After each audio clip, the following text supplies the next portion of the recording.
Flores de cá e de lá, com o patrocínio de Elsa Flor.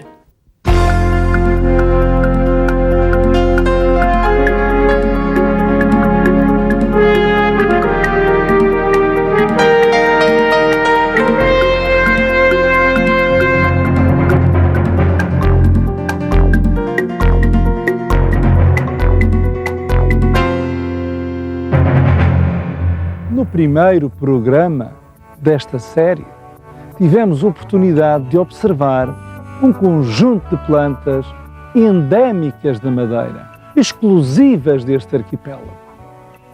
Neste segundo programa, vamos continuar a falar de flores de cá, de plantas que já existiam na Madeira quando chegaram os descobridores. Mas neste programa vamos dar atenção a plantas indígenas, mas que não são exclusivas desta ilha, deste arquipélago. E nada melhor para começarmos do que dar uma olhadela ao funcho. À planta que esteve na origem do nome da baía e da cidade do Funchal. O funcho é uma planta originária do Mediterrâneo. Uma planta que com certeza já era muito conhecida de Zarco e dos marinheiros que o acompanharam. E por isso, perante a sua presença em grande número, atribuíram esta baía o nome de Funchal.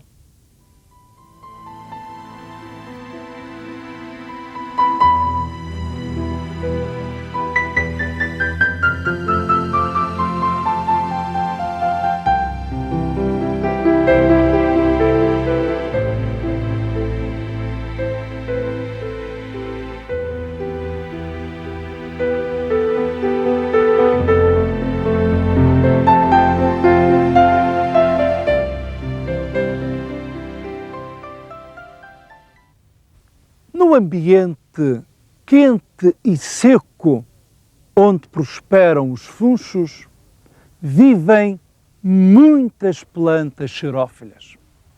Umas são exclusivas da Madeira, outras vieram do exterior e adaptaram-se muito bem, e outras ainda são endemismos macaronésicos. Mas o que é isto? A expressão macaronésia foi utilizada pela primeira vez no século passado pelo botânico inglês Philip Webb. É uma expressão de origem grega que significa ilhas afortunadas. E, ao criá-la, Philip Webb pretendeu abarcar o conjunto dos arquipélagos da Madeira, com o pequenino arquipélago das Selvagens, as Canárias, os Açores e Cabo Verde. A Macaronésia é um domínio fitogeográfico, um espaço onde podemos encontrar espécies que são comuns a 2 ou a mais arquipélagos. São algumas dessas espécies que iremos ver neste documentário. E vamos começar mesmo por olhar, por conversar a propósito daquela que é talvez a mais emblemática das plantas macaronésicas, o dragoeiro.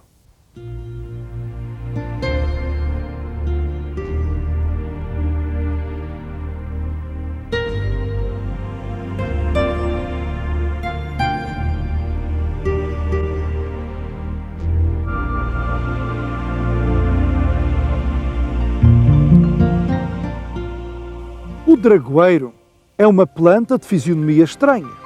Tem porte arbóreo, mas não tem caule linhoso e tem fama de viver muito tempo. Segundo o naturalista Humboldt, o famoso dragoeiro de Orotava, em Tenerife, derrubado por um tufão em 1867, teria mais de 6.000 anos. Era, sem dúvida, uma notável árvore, com 23 metros de altura e uma copa com 24 metros de perímetro.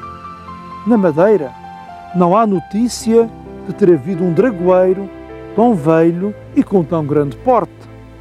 O maior exemplar madeirense conhecido existiu no sítio da Pontinha de Cima, em Mexico, e foi destruído por uma tempestade em 1843. Mesmo assim, quando morreu, tinha quase 16 metros de altura. Nos primeiros tempos do povoamento, a Madeira vendeu sangue de dragão. Essa seiva avermelhada era extraída através de incisões nos caules dos dragoeiros. O sangue de dragão era muito apreciado na Europa devido às suas propriedades medicinais e era mesmo considerado com propriedades místicas. Além disso, também era utilizado como corante para tingir tecidos.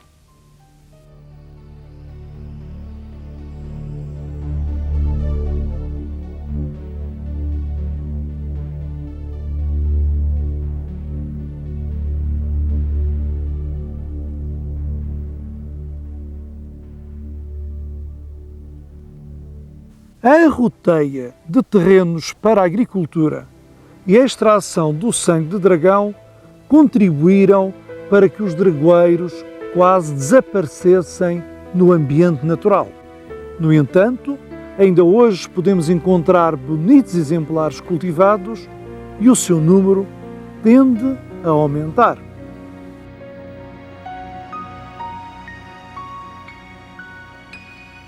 O marmolano é uma pequena árvore comum à Madeira, às Canárias e a Cabo Verde.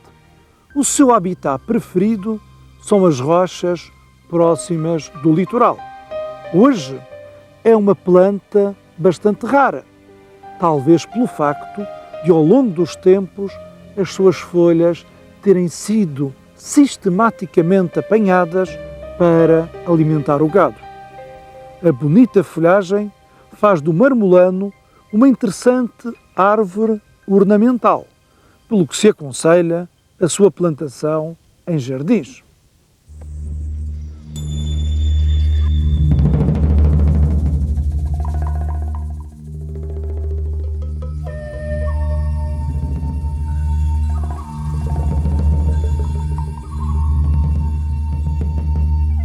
A globulária ou malforada é endémica da Madeira e das Canárias e é uma das plantas mais frequentes da formação vegetal das terras secas de baixa altitude. À primeira vista, este arbusto, que raramente ultrapassa 1,5 m, tem muito pouco interesse. Só de perto se pode admirar toda a beleza das suas flores, quase escondidas nas axilas das folhas. Repare bem nestes capítulos globosos que reúnem pequeninas flores azuis e brancas. Desprezada pela maioria das pessoas, esta planta silvestre presenteia-nos com excelentes imagens.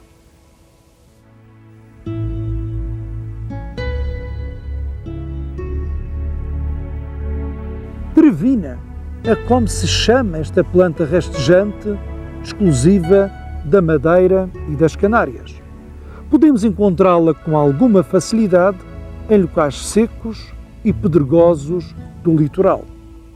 É, sem dúvida, notável a sua capacidade de sobrevivência em solos carregados de sal. Gosta de viver exposta aos raios solares e aguenta-se muito bem quando o vento sopra forte. As lagartixas procuram refúgio no emaranhado dos seus ramos e alimento nas suas flores.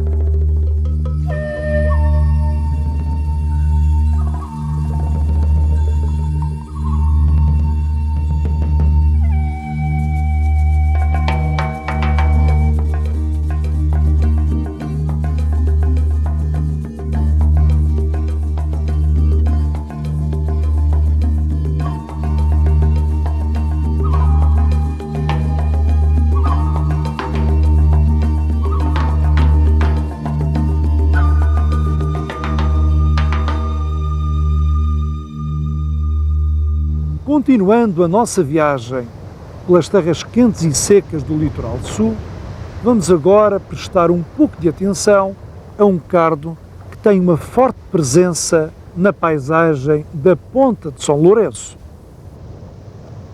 Aqui no Caniçal é conhecido como o cardo da gente. No Porto Santo, onde também é muito frequente, chamam-lhe o pencas. Ora, o pencas ou o cardo da gente, em tempos que já lá vão, quando a fome andava por estas terras, era usado como legume. À primeira vista, parece incrível que uma planta tão espinhosa seja utilizada como legume. Mas como é que faziam isso? Da seguinte maneira: apanhavam as folhas ainda verdes, retiravam-lhe os espinhos e os talos mais tenros eram cozinhados. De resto, esta prática não é inédita. O cardo da gente é uma variedade botânica macaronésica, é uma variedade que é endémica da Madeira e das Canárias, mas a espécie mãe é mediterrânica, o Cinara cardúnculos, já conhecido. Esse cardo já era conhecido no Egito Antigo, dos gregos, dos romanos, que até o cultivavam com objetivos medicinais e também para utilizá-lo como legume.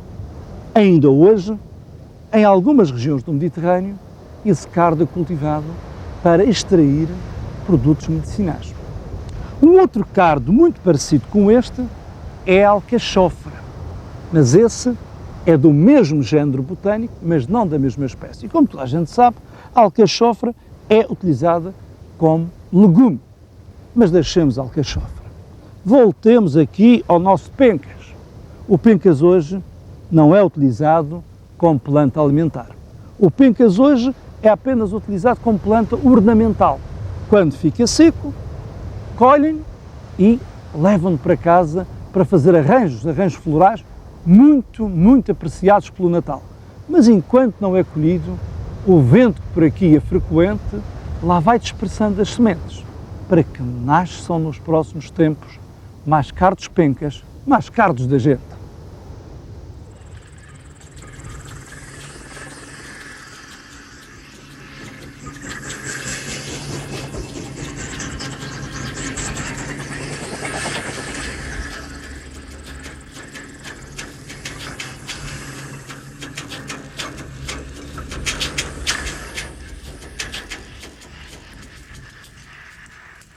Este subarbusto é natural da Madeira e dos Açores e é muito comum nas terras quentes e secas do litoral. O seu nome botânico é Tolpis suculenta, mas vulgarmente é conhecido por visco e possui um suco leitoso.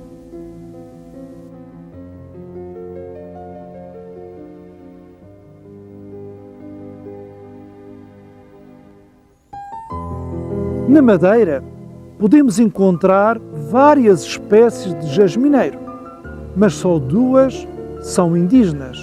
Uma delas é o jasmineiro amarelo, natural desta ilha e das Canárias.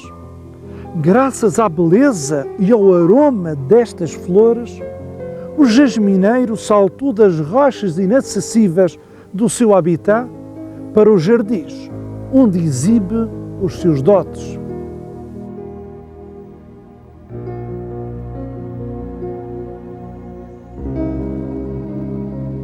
A esta planta, os botânicos chamam Rumex madeirensis.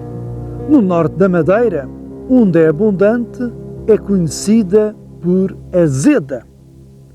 A azeda tem flores pouco vistosas, mas as suas folhas têm muita utilidade. Cruas servem para salada, cozidas dão para esparregado. A infusão das folhas de azeda tem mesmo fama de ser diurética e purificadora do sangue.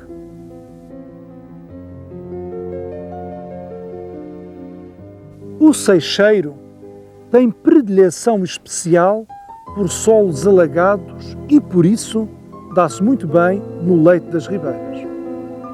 No Vale da Ribeira Brava, o Seixeiro reparte o espaço com dois irmãos vindos de terras muito distantes, mas que hoje estão perfeitamente familiarizados com o ambiente da Madeira. De facto, o Seixeiro vive lado a lado com o Salgueiro Chorão, vindo da China, e com o Vimeiro, oriundo da Europa e do norte da Ásia. O seixo, ou seixeiro, é uma das poucas árvores macaronésicas de folha caduca. Em janeiro, antes do aparecimento das primeiras folhas, cobre-se de flores para gáudio das abelhas e dos zangões.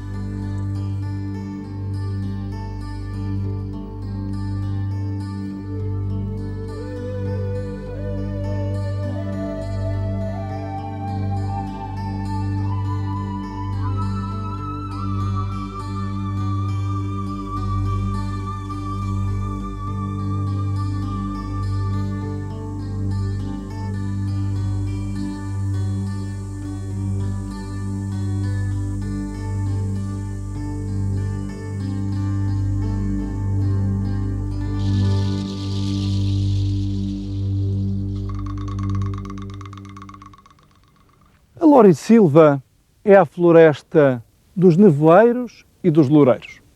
Dos nevoeiros porque vive num ambiente de nevoeiros frequentes, provocados pela ascensão forçada de massas de ar úmido, impelidas pelos ventos alísios, os mesmos ventos que empurraram para sul os navegadores portugueses em busca de novas terras.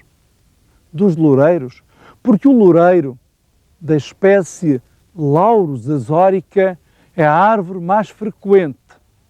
Mas além do loureiro, as outras árvores de grande porte pertencem à mesma família, à família das lauráceas, daí que a Laurisilva seja a selva, a floresta das lauráceas.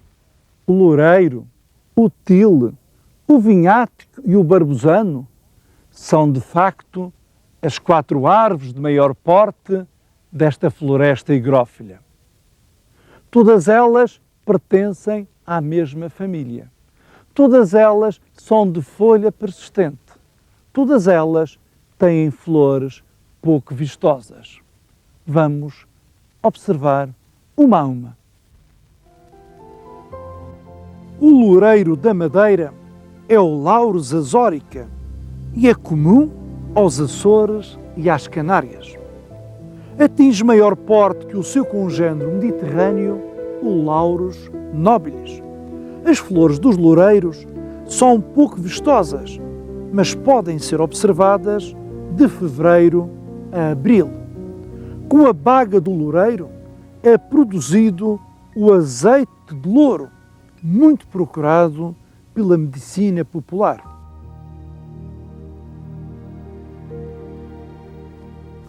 O tile é a árvore mais frondosa e mais espetacular que a floresta da Madeira guarda.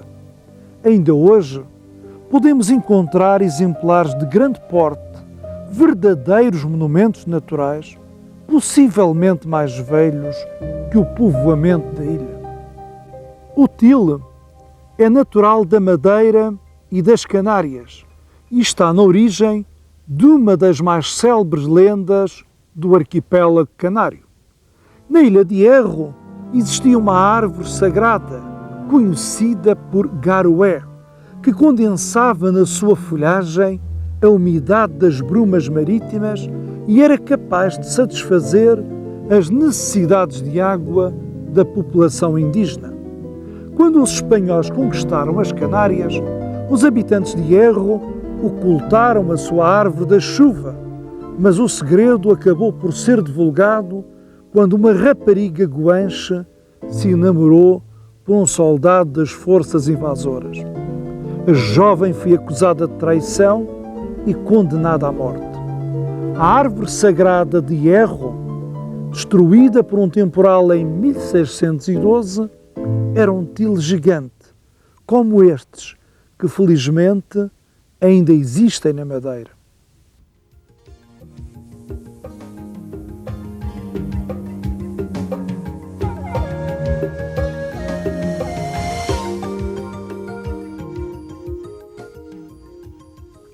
O til é o gigante da laurisilva, mas tem flores muito pequenas e discretas.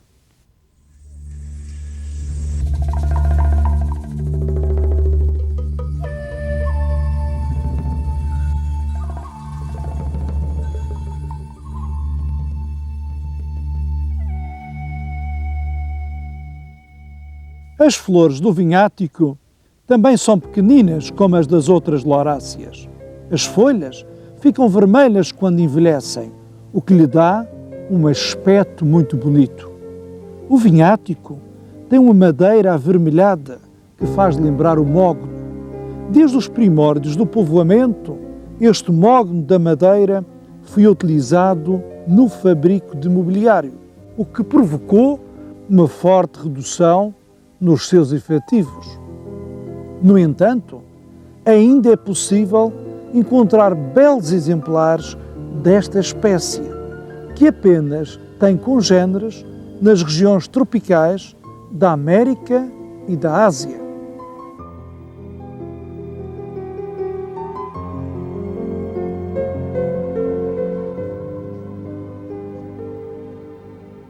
O barbusano pode ser visto nas franjas mais baixas da laurisilva. As suas folhas normalmente apresentam umas verrugas causadas por um ácaro específico. As flores são muito pouco vistosas. Hoje são raros os barbusanos de grande porte, refugiando-se as árvores mais jovens nas rochas de difícil acesso a homens e animais. A madeira do barbusano é muito rija e foi essencialmente utilizada para fazer estacas para as latadas de vinha.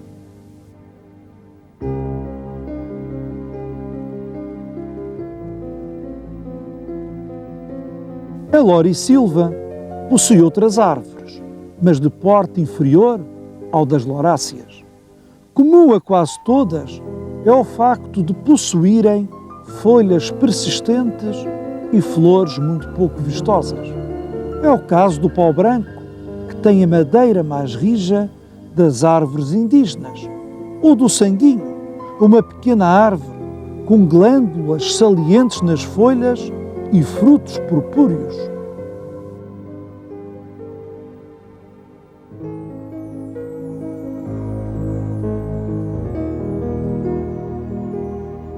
O sanguinho pertence à família das ramenáceas, a mesma que integra a raríssima tintureira, também conhecida por gingeira brava. Esta pequena árvore é natural da Madeira e dos Açores. Floresce no fim da primavera e produz estes pequenos frutos no verão. A tintureira é uma das raras árvores de folha caduca da flora macaronésica. O cedro da Madeira é uma das poucas coníferas indígenas da Macaronésia. É uma espécie dioica, o que significa que existem árvores com flores masculinas e outras árvores com flores femininas. Só estas é que produzem frutos. Na natureza, o cedro da Madeira é hoje uma árvore bastante rara, mas felizmente sobreviveram belos exemplares em algumas quintas madeirenses.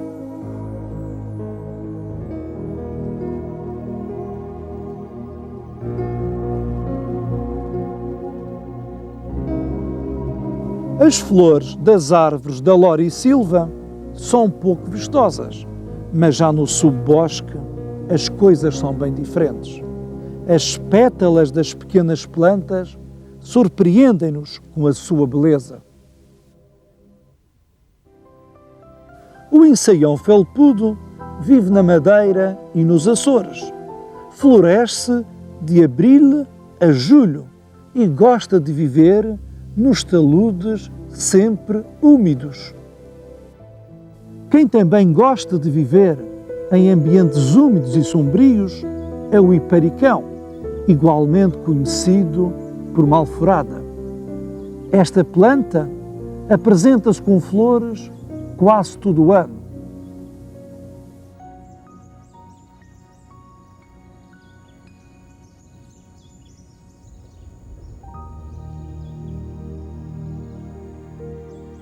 O goivo da serra é a primeira planta a florir no subbosque da Lorisilva. Ainda antes do equinócio de março, já dispõe destas engraçadas flores para dar as boas-vindas à primavera. De propósito, escolhi a douradinha para encerrar este segundo programa. Reparem na beleza das suas pétalas, que em abril começam a surgir no palco da Lorisilva.